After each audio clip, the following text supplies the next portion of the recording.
सो इस पार्ट की स्टार्टिंग में हम देखते हैं कि मोशिंग छुपकर अपने घर के बाहर आ चुकी है और फिर तभी छुपते छुपाते घर के अंदर भी चली गई। थोड़ा ढूंढने पर उसे अपनी फाइल भी मिल जाती है जिसके अंदर अभी भी वो लेटर था, इसलिए ये देख वो खुश होने लगी। और फिर जब फाइनली यहाँ से जाने ही वाली थी बट तभी किडोमा ने मोशिंग को पकड़ लिया एंड पूछने लगता है कि तुम यहाँ क्या कर रही हो। तो उसे देख वो थोड़ा सा चिल्लाई जिस वजह से घर में शोर हो गया। डैड आवाज देकर पूछते हैं कि मोशिंग बेटा क्या हुआ। तो तब किडोमा झूठ कहने लगता है कि डैड कुछ भी नहीं, एक बड़ी सी कैट आ गई थी जिसे मैं भगा रहा हूँ। डैड कहते हैं ओके। और फिर अब किडोमा मोशिंग से इतनी रात में घर आने का रीजन पूछता है। तो तब मोशिंग कहती है कि मैं बस ये फाइल लेने आई थी।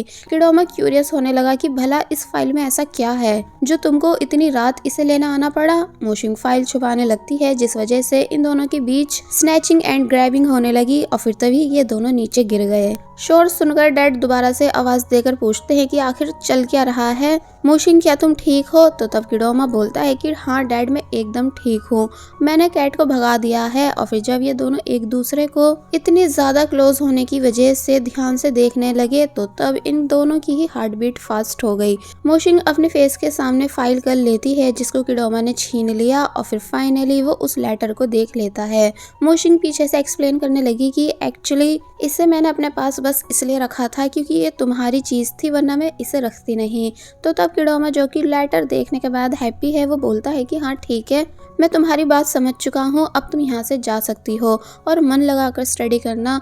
मोशिंग जल्दी से फाइल लेकर यहाँ से जाने लगी, साथ ही एम्बैरेसिंग भी फील कर रही थी बिकॉज वो जिस चीज़ को छुपाने के लिए इतना सब कर रही थी वो किडोमा ने आखिरकार देख ही ली। और फिर जब मोशिंग यहाँ से चली गई तो तब किडोमा अपने आप से बोला कि इसका मतलब मैं भी मोशिंग के लिए उतना ही खास हूँ जितनी कि वो मेरे लिए खास है। एंड पढ़ाई का कहना तो सिर्फ एक बहाना था मुझे दूर करने के लिए, बल्कि सच तो ये है कि मोशिंग भी मुझे बहुत ही ज़्यादा पसंद करती है। और फिर मन ही मन बहुत ही ज़्यादा खुश होने लगा। और वहीं मोशिंग जब जैसी फाइल लेकर घर से जा रही थी तो तब हमें दिखाया जाता है कि रियो उसे जाते हुए देख रहा है। इसका मतलब रियो ने मोशिंग का पीछा करा था, साथ ही वो मोशिंग के घर आने से पहले वापस घर आ गया।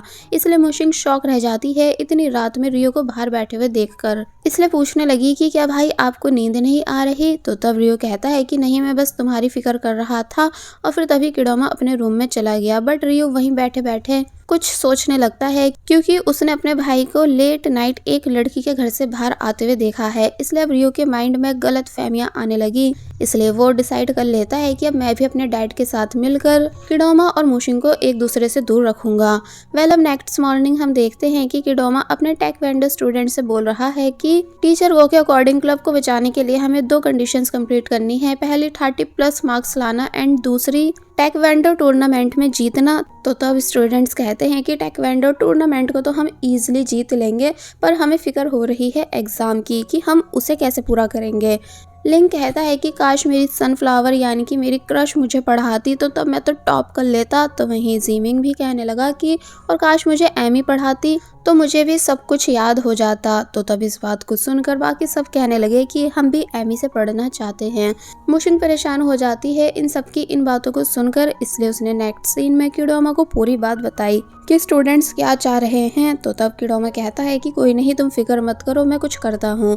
फिर नेक्स्ट सीन में हमें दिखाया गया कि कैसे ये सभी बैठकर इंतजार कर रहे थे गर्ल्स के आने का। और फिर जब जैसे किडोमा गर्ल्स को अपने साथ लेकर आया तो ये देख वो सभी बहुत ही ज्यादा खुश होने लगे।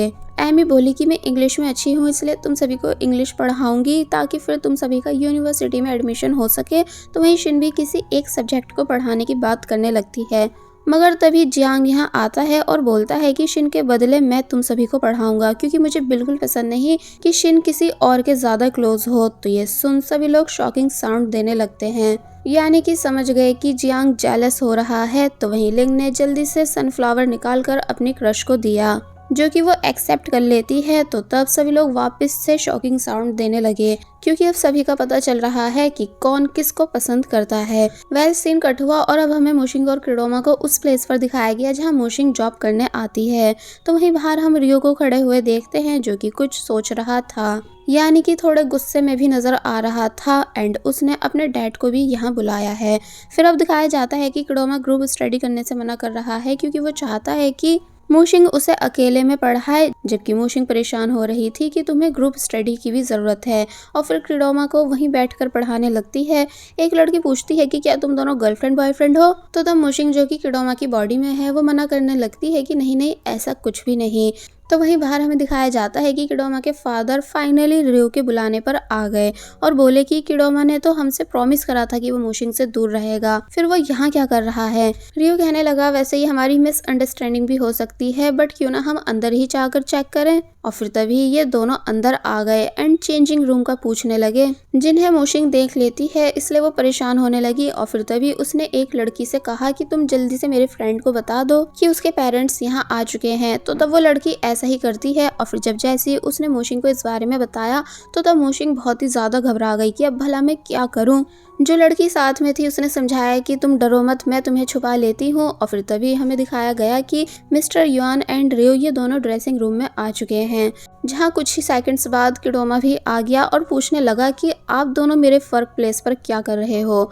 डैड कहते हैं कि हमें पता चला है कि किडोमा भी यहाँ पर है, इसलिए हम उसे लेने आए हैं। तो तब किडोमा बताने लगा कि नहीं ऐसा कुछ भी नहीं, क्योंकि किडोमा और मैं यानी कि हम दोनों डिसाइड कर चुके हैं कि कॉलेज जाने से पहले एक दूसरे से कोई भी कांटेक्ट नहीं रखेंगे।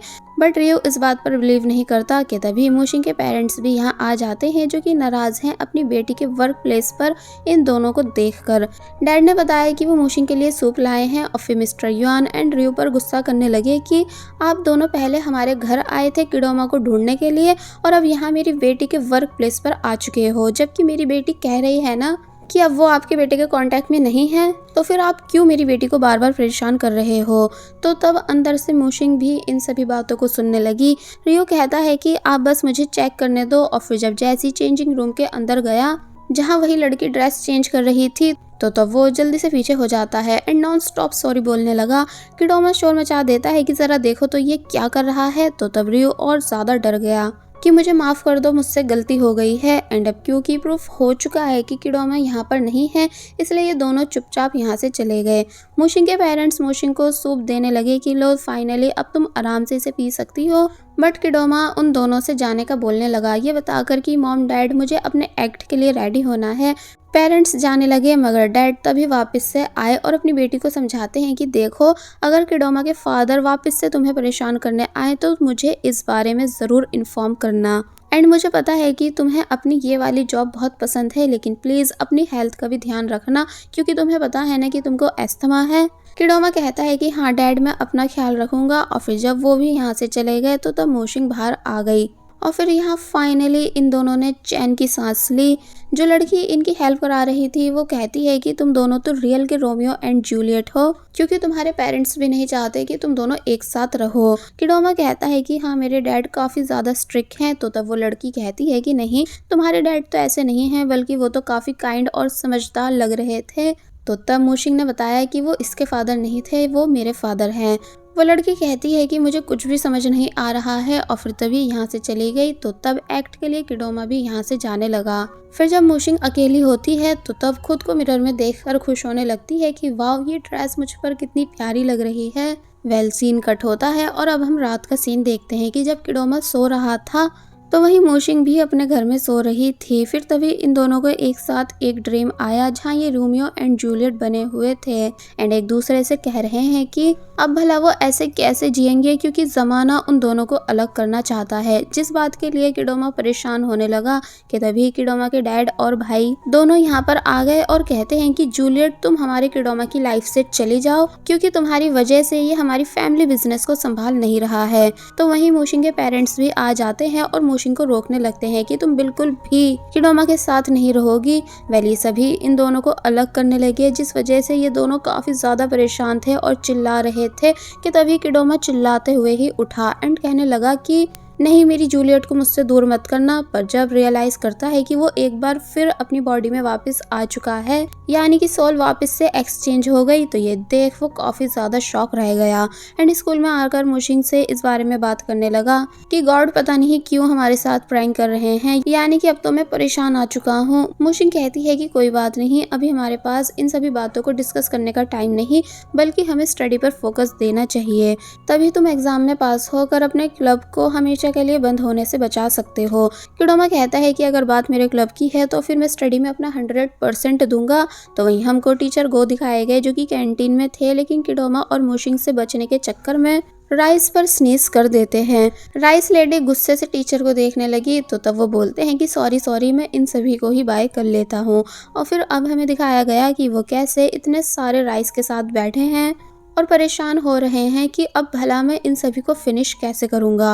अब नेक्स्ट सीन में हमें दिखाया जाता है कि मोशिंग किडोमा को स्टडी करवा रही है और जब वो कुछ भी समझा रही थी तो तब किडोमा बस मोशिंग को ही देखता जा रहा था। यानी उसे मोशिंग इतनी ज्यादा प्यारी नजर आ रही होती है कि उसकी नजर मोशिंग पर से हट ही नहीं रही थी। फिर उसने स्टडी पर फोकस दिया और जब स्टडी हो गई तो लास्ट में ये दोनों एक दूसरे के साथ खेलने लगे। यानी कि ये दोनों वाकई में हैप्पी है एक दूसरे के साथ टाइम स्पेंड करके। जिसके बाद अब हमें ताइक्वांडो स्टूडेंट्स को दिखाया जाता है जिन्होंने अपनी पूरी जान लगा रखी है। यानी वो टाइम से प्रैक्टिस भी कर रहे हैं और स्टडी भी, क्योंकि सभी को कैसे भी करके 30+ मार्क्स लाने हैं और ताइक्वांडो कंपटीशन को भी जीतना है। इसलिए ये सभी पूरी मेहनत कर रहे थे दोनों चीज़ों को करने के लिए। मोशिंग के क्लासमेट्स भी इन सभी की अच्छे से स्टडी करवा रहे होते हैं। यानी कि अब सभी लोग सीरियस हो चुके थे क्योंकि इनके पास ज़्यादा टाइम नहीं बचा था एंड सभी को पास होना था।